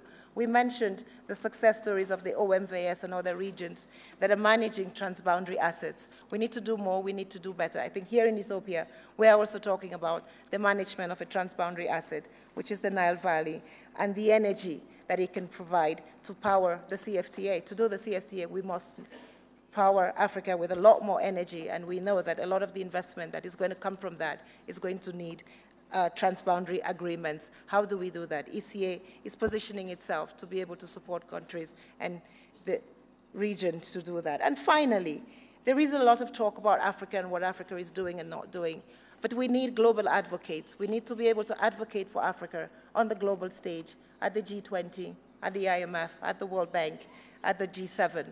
And the ECA is also positioning itself to have a position to talk about particularly illicit financial flows. And that goes back to the question of anti-corruption. We know on the continent and from the Thabo Mbeki report that we cannot fight corruption alone on the continent. We need our partners on the continent and without to support us. So hopefully the ECA can also be an advocate for the continent's issues. Increasingly, African countries are doing much better improving their business environments. Every year we have at least 5 countries in the doing business top 10. This is a pride for us, but we need to make sure that the rest of the world knows that. We have just heard today 3 countries, Angola, Senegal, and Ghana have gone to the markets. They've got good rates, but maybe we can do better working with central banks to improve the rating agencies, Governor Lane, and ensure that the risk perception on the continent is not what it is, so that we can even get better than Senegal, Angola, and Ghana got when they went to the markets, and that we can get longer-term revenue and resources to power our development. So it is with these 5 strategic directions that I leave you, member states. And thank you very much again for your presence here. And I hope that the rest of the day will be a fruitful one. Once again, I want to thank the distinguished panel for being here. I also want to thank, and all this work that we're doing with the 5 strategic directions, of course, comes together in the SDGs and Agenda 2063, the Africa we want. All of the UN agencies, and I think all of us on the continent are present in some way here today as a testament of the Secretary General Gutierrez's engagement that he has for Africa, both on the peace and security frame, but also on the development framework. We have recently signed an agreement on the development framework with the African Union, I think to emphasize the Secretary General's belief that if you want to succeed with the SDGs by 2030, you must succeed in Africa. He repeats that, we believe it as a UN agency, and I think the whole UN family is here today to support the member states to ensure that we can get to Agenda 2063, the Africa we want, together. I also want to thank the African Development Bank, of course. That is our partner in financing a lot of the development that the continent will have to undertake. Thank you for your kind attention. And thank you, Executive Secretary Vera Songwe, for those words of Pan-African economic prosperity, inclusive mutual prosperity in Africa. Now, I mentioned how much of a historic moment it was when African nations signed the AFCFTA. It was a success and a moment for Africa, but it was also a big success and a moment for the African Union Commission that worked tirelessly, many people behind the scenes, to get us to that point where 44 nations signed that historic pact. So for the first statement by our special guests, it gives me great pleasure on behalf of the African Union Commission to call on the Deputy Chairperson of the AUC, His Excellency, Mr. Thomas Kwesi Kwartey. Give him a round of applause, please.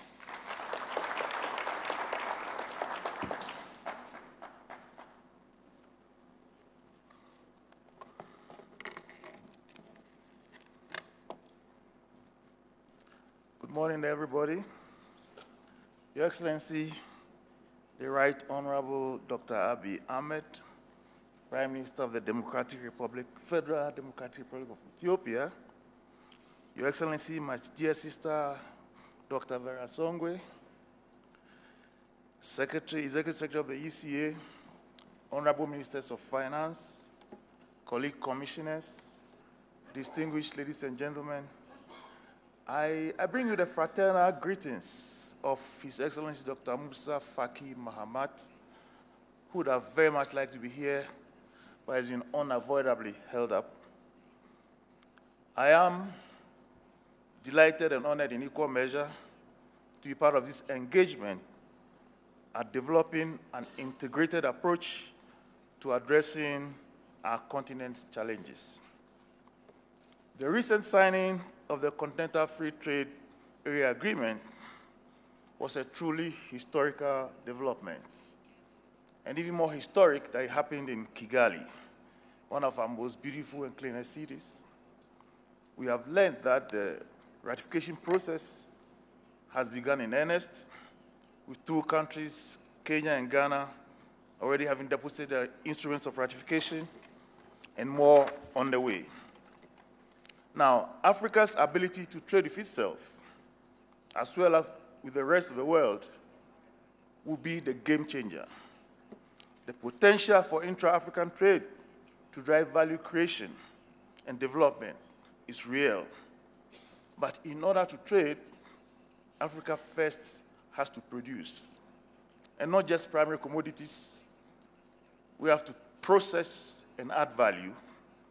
But that means leveraging science and technology in production, in agriculture.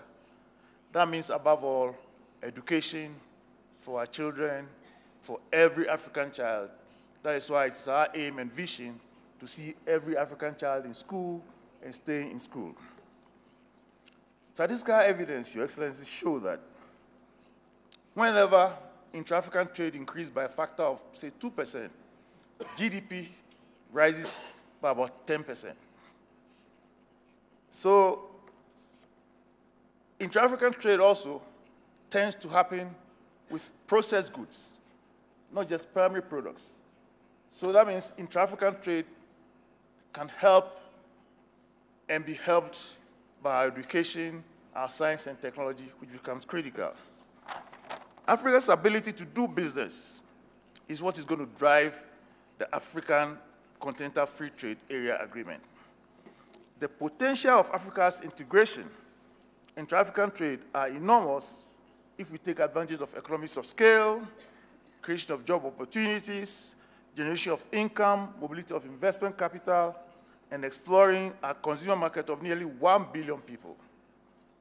If we can get this thing moving, we shall see less and less of a very energetic youth seeking to cross the Sahara on foot, getting drowned in the Mediterranean in an attempt to reach a non-existent El Dorado in an Europe which does not want them. So the potential is enormous in many, many directions.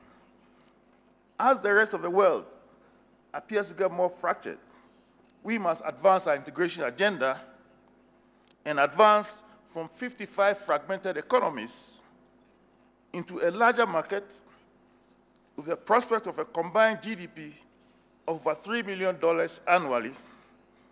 And if you look at the forecast from intra-African trade simulations, CFTA will increase the consumer spending to 1.4 trillion by 2020, and similarly increase intra-African trade by as much as 35 billion per year. So there are a number of points that we have to take note of. First, we must begin to interrogate why with such a potential, intra-African trade presently stands at so low. I believe the answer lies in our history, and in that history, we have to locate it. If we say we need to integrate, it is an admission that logically we are less than integral. And I want to suggest that we look at this and look at the Berlin Conference of 1884-85, where the continent was cut up. And we are slowly trying to disentangle the knots into which we were tied from Berlin. The present borders are the borders from Berlin. So it is in our interest as an African continent, seriously, as Sheikh Anta Diop says, to look into our past. It is in our interest to look for the proceedings of that Berlin Conference and to read it and get our children to understand that we were not always divided up. And that integration is probably the more natural of the processes. We must also scale up our infrastructure for integrated development. We need infrastructure that links up our various countries. As we stand now, and I can speak for Ghana because that's what I know, the railways are from the mines to the harbor. They are from the gold mines or the diamond mines to the harbor. Beneficiation is minimal. We pride ourselves in exporting gold bullion. But if you look at Obuasi, which has produced gold over the years, it is pathetic. And this replicates itself in various places. At the same time, seeking to travel from one African country to another can be an ordeal. Just try taking an articulated load of goods from Ghana to Togo, not even Benin. Gary Lavatu and lever les choses. Normal. Mr. Prime Minister, whilst you are here with respect, trying to get a visa into Ethiopia is not the easiest of tasks. Perhaps you could help us in that as well. I also like to state that we have to increase our capacity to produce. In this world now, science and technology is what is driving production. And not just production of oil and other commodities. The world is moving slowly into the globalized and digital economy. To be able to drive this value and to be able to partake of this economy, you cannot afford to be illiterate. You need to be numerate and literate with a high level of culture. So our vision, Mr. Prime Minister, distinguished delegates, is for all our children to be in school. We are dreaming of an Africa where every child is in school, where every child is beginning to be literate and numerate and has an elevated culture. And when I say this, people tell me I'm a little crazy. I need to be a little crazy to work in the African Union sometimes. Cross-border trade is another. So, distinguished ladies and gentlemen, education, education, education, science and technology is the key. And when we are looking at human capacity development, we believe that African children are as brilliant as anybody, and perhaps even more so. So I'd simply like to conclude by reiterating, Your Excellencies, the need for development and enhancing a multilateral trade culture. And Africa, as we know, the very shape of Africa, Kwame Nkrumah told us, is a question mark, an eternal question mark, poverty in the midst of plenty. So the only way we can do this is to increase our capacity, our intellectual capacity for which we have such potential. And I'd like to conclude by stating and quoting from what Kwame Nkrumah said in South Africa must unite more than 50 years ago. The thesis, Africa must unite, remains unassailable. Thank you very much for your kind attention.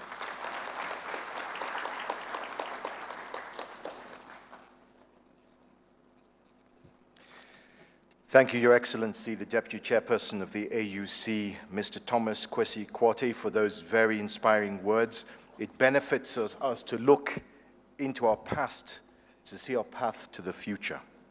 Now, Ireland's economy is doing well. Do you know how well it's doing? Very, very well. Surging job creation means full employment is almost in sight for Ireland. Exports are way up. At home, economic growth is being underpinned by a steady increase in consumer spending. It's great then to have as our guest from across the waters, the Governor of the Central Bank of Ireland, Mr. Philip Lane, to share his thoughts and experiences. Please welcome him.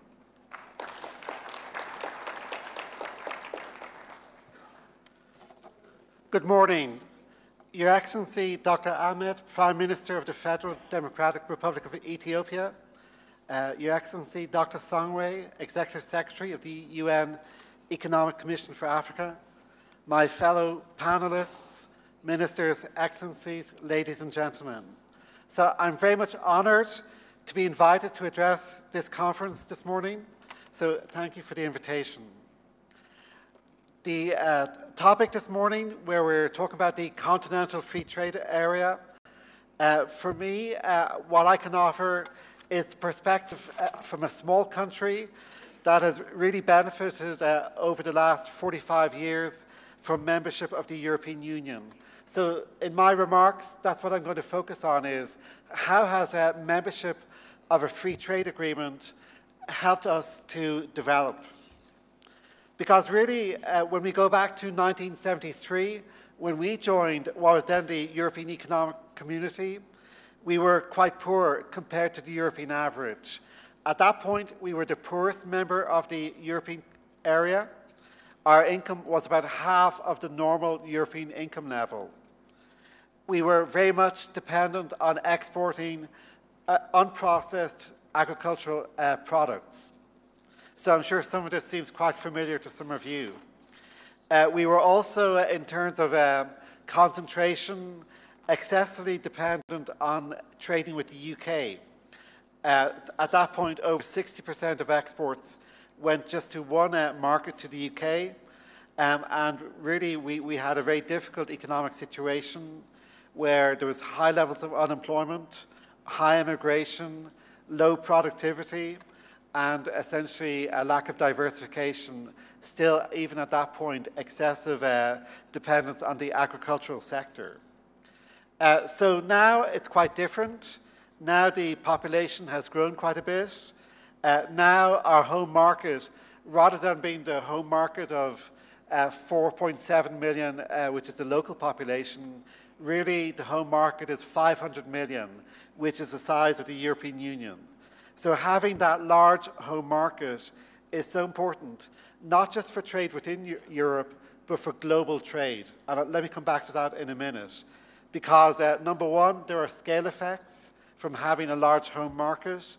And number two is essentially European Union membership for global firms, for global customers.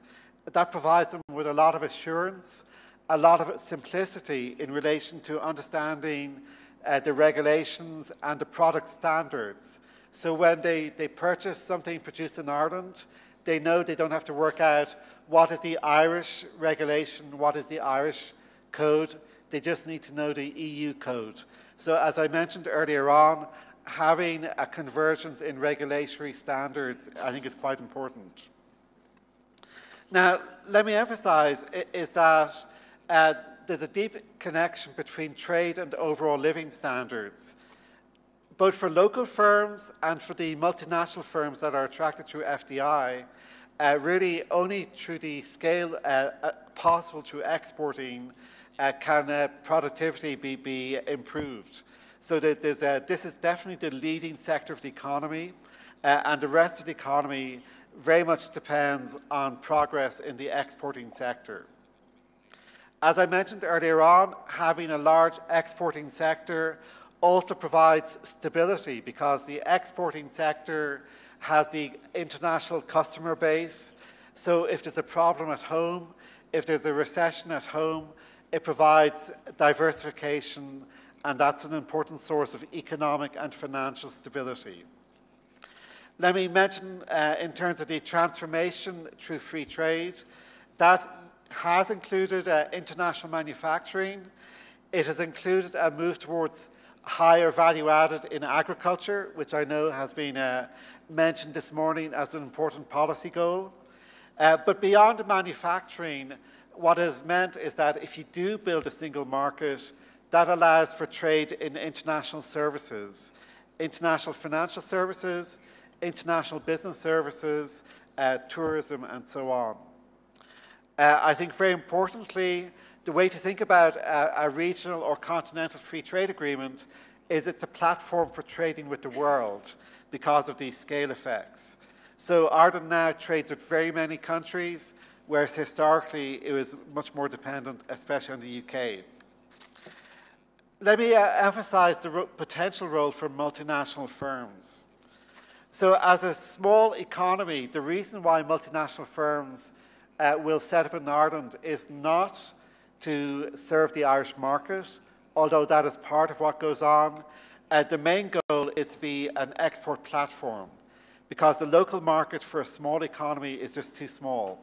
So typically these firms in Ireland are looking to serve actually not just the EU, but more broadly the Europe, Middle East, North Africa regions. Let me emphasize also, it's not just about the multinationals. Domestic firms, with the mindset change that was mentioned earlier on, with the mindset change of recognizing through a single market, it's possible to have greater levels of ambition. So that's really a description of what's been happening, of the transformation of the economy. So, you know, what lessons is it possible to learn from our experience? Well, number one, as I've been mentioning, the large market provided by a continental free trade agreement is transformational for domestic firms and is essential for attracting foreign direct investment. But maybe the most important lesson is that free trade by itself is not sufficient. It's essential to have a pro-business institutional environment so that the domestic policies, domestic institutions recognize what is necessary for the enterprise sector to flourish. Let me mention also that essentially you will not obtain the benefits overnight.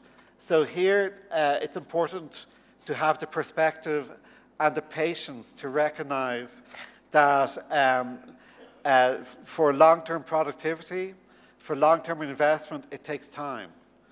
So what is true is immediately after membership of the EU in the 1970s, there was an increase in the growth rate, but that proved to be unsustainable. Sometimes when there's a change of regime, like a movement to free trade or more liberal finance, there's an episode of optimism, there's an inflow of finance, there's a buildup of external debt.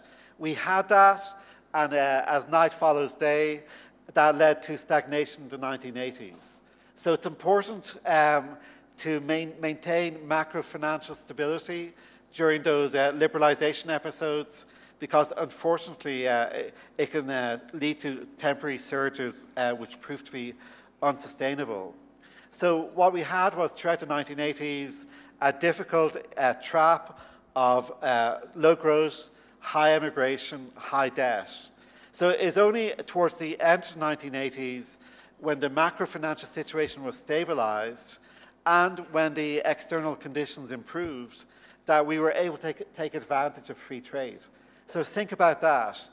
We joined the European Union in 1973, and economic success only started to take root in the late 80s, and in fact only really became solid in the mid-1990s. So this took a long time to really fully be realized. But then when all of it was in place, in a free trade environment, a small country can grow quite quickly.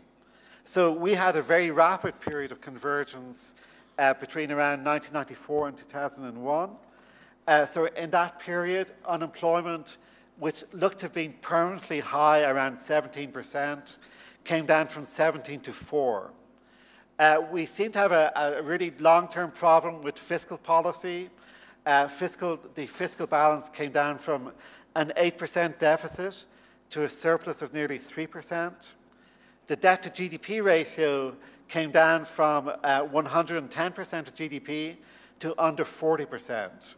So what I'm telling you is that essentially what looks to be a trap situation, it's possible to escape from those traps over a long enough period of time.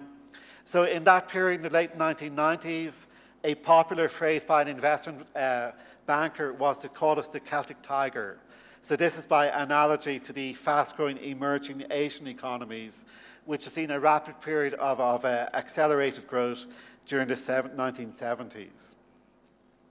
Now, as was just mentioned in the previous presentation, all of this is only possible because of a long period of public investment in education, so that there was an important supply of high-skilled workers in Ireland.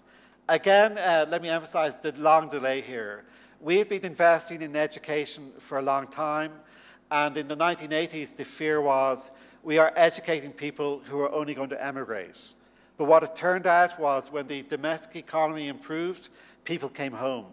People came home, and also now there were more opportunities for people to remain in Ireland without having to emigrate. As has also been repeatedly mentioned this morning, a very important characteristic of what happened was the only way we could grow quickly was by having a radical increase in the female participation rate in the labour market. So we went very quickly in the 1990s from a very traditional configuration where a high fraction of females were not in the labour market to now a very different situation. And as I mentioned, not only did we have a reversal in the emigration pattern for Irish nationals, by also making sure to participate in a single labour market across the EU, it meant we were able to also sustain a high growth rate by having foreign nationals move to Ireland and to remain in Ireland. Let me emphasize also in terms of infrastructure investment, I was fascinated with the 7 road networks there because, again, the absence of sufficient infrastructure can be sufficient to prevent the gains from trade being realized. So again, only after a sustained period of investment in infrastructure could we grow quickly. And again, we had this debate about why should we build infrastructure if economic activity is so low? So the chicken and the egg, it's important to go forward to build that infrastructure, where part of that was certainly financed by European Union cohesion and structural funds. So that was quite important. But I think in the end, in addition to finance, in addition to education, a very important concept which was really important to have embedded in the Irish system is the predictability of the institutional framework. So for foreign investors, if a foreign investor is going to make a large long-term investment, that foreign investor has to be confident that the whole institutional framework is committed to openness. So no matter which party becomes elected into power, there is a kind of treaty, a constitutional, an institutional commitment to maintaining free trade, to maintaining a pro-business environment. So what that means is the kind of features that show up in the World Bank's Doing Business Index There's good scores there, and those scores are there not just for this year, but predictably into the future. And these include an efficient legal system, an agile labour market, and reliable infrastructures, both public and business infrastructures. So what can we expect if you have all of that in place? Is, especially for a small country, it doesn't mean you end up doing everything. There's a limit on resources, choices need to be made, there are fixed costs of specialising in any given industry, so there remains quite a lot of strategic thinking to be done about what are the best industries for my country, what can I do to build up critical mass and clusters and so on. So building a decent industrial policy is always going to be tricky. Every country will have a different answer, but I think that's quite important. Let me emphasize it's important to recognize that downturns do happen. There are global reversals, there are changes in sentiment. No matter what you might tell to the credit rating agencies, global investors are prone to fluctuations in their degree of optimism. So all of that means is that it's essential in an open economy that fiscal space is maintained, and if you like, I'm not sure what the correct phrasing here is, but financial space is maintained. So for us as a central bank or as a regulator, this means that the financial system is well capitalized. So the financial system can take losses during a downturn. It means that there's a social safety net so that workers who lose jobs in a given industry can be supported and make the transition also through retraining when there's a shift in demand for different occupational skills. Now, let me also emphasize, so far I've emphasized maybe exporting, but of course a lot of the gains from trade is from importing. At a basic level in the global supply chain, in order to export, it's necessary to import those intermediate goods and capital goods that are necessary. But more broadly, the only way the gains to specialization can be achieved is if a country consciously realizes it can only do so much. It's going to focus on certain industries for production and rely on importing to maintain the full range of consumption and investment opportunities in other sectors. So of course, this is just the basic classic argument for free trade. It's two-way. The gains are both through exporting and through importing. Now, in terms of the financial system, as was mentioned earlier on, some of this is plumbing. It's necessary to have access to trade finance, good cross-border payment systems. In relation to the role of foreign financing, let me emphasize that equity financing, whether it's foreign direct investment or equity inflows through the stock market, is really a very important way of managing the risks of international trade. Now, in relation to debt financing, as I mentioned earlier on, foreign currency debt is always going to be a risky issue, but the more you have foreign currency earnings through exporting, the easier it is to manage the risks associated with foreign currency debt. And so when the central bank, the regulator, the finance ministry is looking at this, it has to go quite granular. So understanding which firms have foreign currency earnings, which firms have the capacity to sustain foreign currency debt is going to be quite important. So let me come back to this issue about governance and institutions. As I mentioned, it's quite important that it's predictable, it's durable, it can be counted upon by domestic firms and by foreign firms. But behind all of that's not a question of writing that down. Behind all of that is a social consensus, that there's a social consensus in favor of openness. So I was talking earlier on with one of the ministers about social partnership. So in the Irish situation, the commitment to openness is shared across the political system, but also between employers and trade unions, and more broadly across society. And that really, I think, is quite important.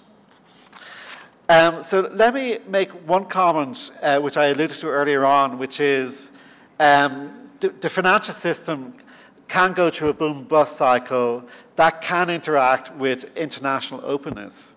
So, you know, as was just mentioned by the rapporteur here, we've been in a post-crisis recovery phase most recently. But what happened between 2003 2008, which was a classic real estate boom and bust cycle, had nothing to do with the export sector. It is an unfortunate distraction. It really is a timely reminder that the domestic sector can cause problems. It is entirely a domestic problem, if you like. So what that means is that in addition to focusing on what's necessary for international trade, it's always important to keep an eye on what's going on in the domestic non-traded sector, and it's very important for central banks and for regulators to be interventionist, to be active in maintaining those financial risks. So let me sum up by saying it's difficult to exaggerate the role the European Union has played